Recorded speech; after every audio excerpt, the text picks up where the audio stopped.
It's hard to watch something you love destroy itself, to see it fall apart. That feels like it was specifically written for the Division franchise, doesn't it? It is hard to watch this game, which I am passionate about, become a never-ending parade of bad choices. I was hoping we would get some game-saving news this week, something to cling to for hope, except that is pretty much the exact opposite of what happened. At this point, I wish they would just stop pretending. Either tell us some solid long-term plans for the game, like you will eventually be adding more area to the map, bring back modes similar to Underground Survival or Resistance, show us that in fact you have dedication to the game and are making a commitment. Or finally just come out and say that there is nothing in the works past year one and that the game is over. Basically just stop stringing everyone along like you have some sort of master plans in development that are going to save this game. As many of you no doubt know, I am a much bigger fan of the original Division. I had a hunger for that game that I have not actually had in many, many years. To me, it was not just a fun game. It was almost like a blueprint for something that could be very easily my perfect game. The depth and diversity of gear, all but absent from the majority of mass market games. A compelling setting that allows you to actually connect with your character.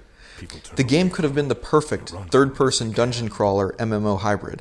A perfect blending of games like World of Warcraft and Diablo, except with a tactical combat system that pushed it past either into a true masterpiece. Yet, here we are. Many of you already know the story.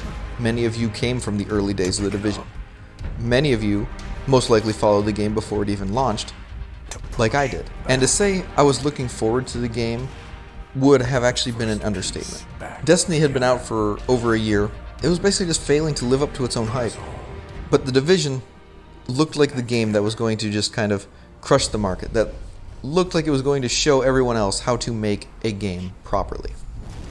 While I enjoyed almost everything about the game at launch, it became apparent that the game had almost no life past level 30. The DZ was actually good, and I did add many friends in there, but it was not real endgame content to me. It was just something to do while we waited for cool new PvE stuff and DLC to come out. Most of which never really actually expanded the game. All of it was a series of disconnected things to do. Much like the DZ, it did not feel like it was actually adding value to the game. Just some random busy work to basically keep us around. When problems began to snowball with bullet sponges in the Incursion and Underground, new exploits, glitches, and other cheese adding to the pressure for the game to actually be fixed, the second DLC got pushed back months, while they basically just tried to figure things out, and little did we know at the time, this would actually become the trademark of the Division. As Julian Garrity said in an interview, after they had finally released all 3 of the Year 1 DLCs, they had made a choice to listen to the community and delay all the DLC for the health of the game. This, however, became a pattern inside of Massive. They needed to spend more and more time fixing the game rather than being able to add to it. Eventually, a year and a half after release, we were finally starting to see a future for the game. But even then, the first non-season pass content was pushed back because of more continuous issues. Almost 2 years after the game's launch, we finally got an expansion to the map.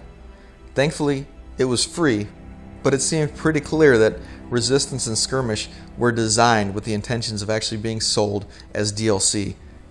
Had the game not failed so hard, I am sure they would have been. All in all, the game was looking to be back on track with a healthy returning player base. Year 3 seemed like it would finally be the year that we actually got the game that we wanted. And then the March 8th state of the game happened. So I'm thrilled on behalf of the team at Massive and the teams that are working on the Division worldwide to exclusively announce to our community first that we're working on the sequel to the Division 2. To many players, this was good news. To many others, this was a slap in the face.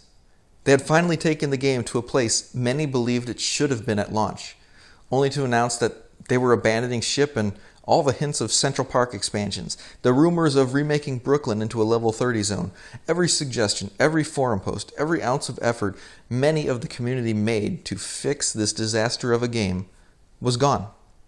Thrown out the window because they no longer cared about that game.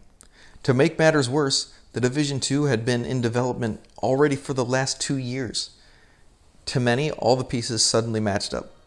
They had stuffed this game into the back pocket before the game's first DLC was even released. How could they have ever fixed things or planned things accurately when most of the teams no longer even worked on the same game? Division 2 felt like the game half the player base was not asking for. I can't tell you the number of times I had people tell me if they would just release some goddamn missions and expand the map, they would buy DLC in a heartbeat. In fact, it would not even surprise me today if the first game got an actual expansion right now. I don't think anybody would be playing Division 2. But why does any of this matter? Why should anyone care about a 3-year-old game at this point? Because many of us see this happening again. All they're actually doing now is just fixing the mistakes of the game, like they did for the first year of the original. They have already had delayed content issues, and now the next raid, or the only content that actually apparently matters in Endgame, is delayed until next year sometime. How does this not look like the same mistakes we had with Division 1? This time, we know Massive is gearing up for a release of Avatar in 2020, which I have no doubt is drawing the developers from The Division as they try to basically make an unknown deadline. By the time The Division 2 is a priority again, it'll probably be halfway through the second year, if not longer, and basically The Division 2 has nothing to grow its base offering. It added dinky little disconnected side mission stuff, and a few random DC story mission extras. After Episode 2, what is going to be the thing to keep players going? Are many sticking around for Episode 3? Will that one even release on time because of all the other issues?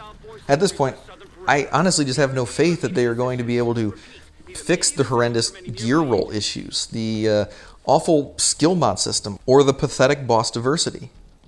I am fairly sure this game has little future past Episode 3, and I doubt we'll even get to 1.8 to save the day like Division 1 had.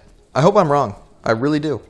It is just that everything I have come to expect from Massive and Ubisoft is exemplified in this game.